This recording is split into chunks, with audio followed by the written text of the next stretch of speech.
Assalamu alaikum Habibati, and welcome to Arab Man Reacts.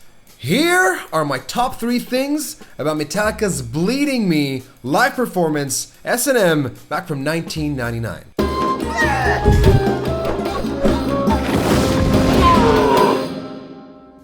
If you haven't seen my reaction to that song, click up here? Is it here? I hope it's here, and you can watch that reaction video. Now here they are. At number 3, James' stage presence. Now here's the thing. As soon as the video started, I was looking at the stage and it was James and on his guitar and he's sitting on the stool, and it gave me a very high school concert-y vibe, even though no, it's definitely not a high school concert vibe, but it started there. And then throughout the set, he's sort of living the emotions of the song through his presence. And then halfway through, he kicks the chair back, he kicks the stool back, and then he gets up and the song gets more aggressive, right? His body movement, his stage movement, the way he was doing it really resonated with the dynamics of the song. When you're watching concerts and you're watching bands, you're watching these lead men or women, the way that they present themselves on the stage really does involve you, the watcher. When he's sitting there that way, he's portraying a certain emotion, and that's what you're watching, that's what you're observing, and that's what you're taking in. And as he progresses his movements, as he changes the way he's sitting, as he gets up, as he starts reacting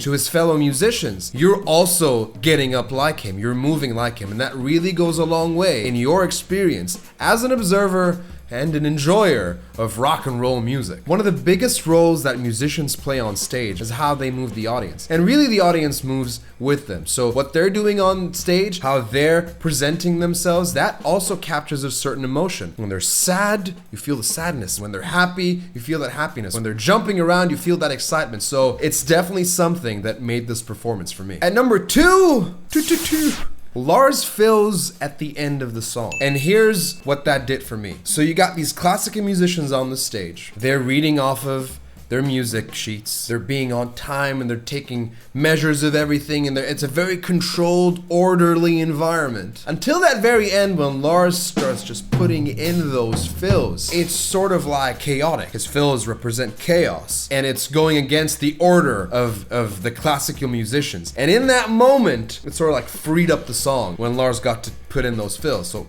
it just opened up. That really added something for me there. So Joey, Lars, good drummer? Okay drummer, bad drummer. What do you think? Joey says he's a good drummer. What do you think? Leave it down below in the comments. This right here, for all of time, will prove the goodness of Lars as a drummer and a human being. And at number 1, can you guess it? Did you guess it? Let me give you a couple seconds. Leave someone down there in the comments. Let me see if you guessed it or not. It's James again, but not for his stage presence, for his voice. That man has a beautiful voice. And out of all the Metallica songs that I've listened to, I've never really heard James in anything that wasn't aggressive and growly and just violent. Because that's what he is.